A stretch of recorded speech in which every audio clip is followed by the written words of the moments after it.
ওরা তো জেনে নিয়েছে যে ওর ক্যারেক্টারটা কি আছে।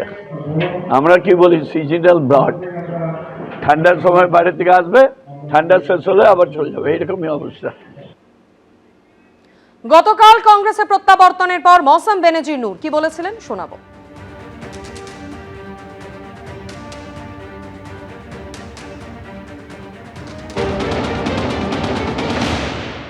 আজকে তৃণমূল কংগ্রেস থেকে রিজাইন করেছি। আমাদের নেত্রী মমতা বন্দ্যোপাধ্যায়, ওনাকে তৃণমূল কংগ্রেসের নেত্রী, ওনাকে আমি রেজিগনেশন লেটার অলরেডি পাঠিয়ে দিয়েছি। তৃণমূল কংগ্রেস থেকে রিজাইন করেছি। ইশাদা যে কথাটা বললেন, পরিবার হিসেবে বরকত সাহেবের লেগেসির হিসেবে আমরা এই সিদ্ধান্ত নিয়েছি যে আমাদের পরিবার আলাদাভাবে কাজ না করে একসঙ্গে আমরা कांग्रेस के मजबूत करार काज करब। मुझे लगता है कि बंगाल में भी एक चेंज आना चाहिए। कांग्रेस बहुत सेक्युलर ओपन माइंडेड पार्टी है। मैं चाहती हूँ कि बंगाल में चेंज आए, परिवर्तन आए और वो चेंज मुझसे शुरू हो।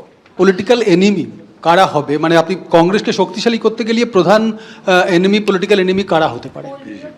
আমাদের কংগ্রেসের যেটা প্রথম থেকে শেষ পর্যন্ত প্রধান বিরোধী সবসময় বিজেপি রয়েছে, বিজেপি থাকবে। মৌসম বেনজির নূর তিনি 7 বছর পর কংগ্রেসে ফিরলেন এবং তারপর তিনি বললেন যে পশ্চিমবঙ্গে পরিবর্তন আসুক এটা তিনি চান এবং তার হাত দিয়েই সেই পরিবর্তন আসুক এটাও তিনি চান। আর এই প্রসঙ্গে কি বললেন কুণাল ঘোষ শোনাবো। এই বিষয়টি নিয়ে আজ এই মুহূর্তে কোনো মন্তব্য করব না। হ্যাঁ, এই মুহূর্তে এই গোটা বিষয়টি নিয়ে কোনো মন্তব্য করব না। বাংলার মাটি মমতা ব্যানার্জির মাটি, উন্নয়নের মাটি। এখানে মমতা বন্দ্যোপাধ্যায় মানুষের উন্নয়ন করেন। বাংলার অধিকার, বাংলার সম্মান মমতা বন্দ্যোপাধ্যায়ের হাতেই তার পতাকাটা রয়েছে। সেই কারণেই তৃণমূল কংগ্রেসকেই মানুষ, আবাল বৃদ্ধ বনিতা তৃণমূল কংগ্রেসকেই সমর্থন করেন, মমতা বন্দ্যোপাধ্যায়কে সমর্থন করেন।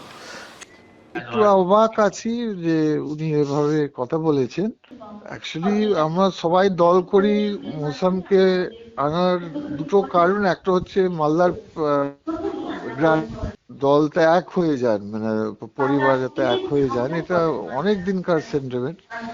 গোটা মালদা, সুজাপুর কেন, গোটা মালদা চাইছিল যে এক বাড়িটা এক হতে হবে। আমার একটা ডিসিশন, এটা হাইকমান্ডও ইনভলভ আছে, ওটা কংগ্রেস, জাতীয় কংগ্রেস দলের ডিসিশন। সবার মত আলাদা থাকতে পারে, কিন্তু আমরা সবাই পার্টি করি আর সবাই আমাদেরকে পার্টি সিদ্ধান্ত মানতে হবে। তো উনি কেন এরকম বলেছেন, আমি মালদা এসে কিছুদিনের মধ্যে তো আসছি, আমি অবশ্যই বিষয়টা তদন্ত করব। কংগ্রেসের লাভ লোকসান তো দূরের কথা, আমরা মনে করি কংগ্রেস ছিল, এখনো আছে, আগামীতেও থাকবে। যেমন উনি ছিলেন না, তা আমাদের সাংসদ বেড়েছে, 42টা ছিল, প্রায় 99টা হয়েছে। উনি এসে যে 142টা হয়ে যাবে আমার মনে হয় না। কারণ যে সুখের পায়রা হয়, যেখানে সুখ পায় সেখানেই থাকে। দুঃখের সময় যদি না থাকে তাকে আমি মনে করি না যে ও কংগ্রেসের একজন সৈনিক বা কংগ্রেসের একজন আসল লোক। আমি মনে করি উনি কংগ্রেসের আসল লোক নয়। উনি যেদিকে সুবিধাবাদী সেখানেই গিয়েছিলেন, আবার সুবিধা আসতে চলেছে বলে উনি চলে এলেন। একদিকে কংগ্রেস নেতা আব্দুল হান্নানের বক্তব্য আপনারা শুনলেন। তিনি বলছেন যে মৌসম বেনজির নূর উনি সুখের পায়রা যেদিকে সুখ পায় সেদিকে থাকে। আর ঈশা খান চৌধুরী কংগ্রেস সাংসদ, তিনি বলছেন যে ওর ব্যক্তিগত মত থাকতে পারে, মালদার মানুষ চাইছিলেন গনি পরিবার এক হোক, তাই জন্যই এই যোগদান। গতকাল আমরা কি দেখলাম, মৌসম বেনজির নূর তিনি গতকালই তৃণমূল কংগ্রেস ছেড়ে কংগ্রেসে যোগদান করলেন এবং তিনি যেটা বলেছেন যে গনি খান চৌধুরীর লেগেসি সেটাকে বজায় রাখার জন্য তিনি কংগ্রেসে যোগদান করেছেন। কিন্তু তার এই যোগদানের পরেই এবার বিস্ফোরক মালদার কংগ্রেস নেতা। মৌসম সুখের পায়রা কটাক্ষ জেলার কংগ্রেস নেতা আব্দুল হান্নানের। কংগ্রেসের দুঃখের দিনে উনি ছিলেন না, ছেড়ে চলে গিয়েছিলেন। উনি সুখের পায়রা যেদিকে সুখ পায় সেদিকে থাকে। আমি মনে করি না উনি কংগ্রেসের সৈনিক, উনি সুবিধাবাদী। আক্রমণ মালদা জেলা পরিষদের বিরোধী দলনেতা ও কংগ্রেস নেতা আব্দুল হান্নানের। ওর ব্যক্তিগত মত থাকতে পারে, প্রতিক্রিয়া কংগ্রেস সাংসদ ঈশা খান চৌধুরীর। মালদার মানুষ চাইছিলেন গনি পরিবার এক হোক, জানিয়েছেন ঈশা খান চৌধুরী। এবিপি আনন্দ, এগিয়ে থাকে, এগিয়ে রাখে।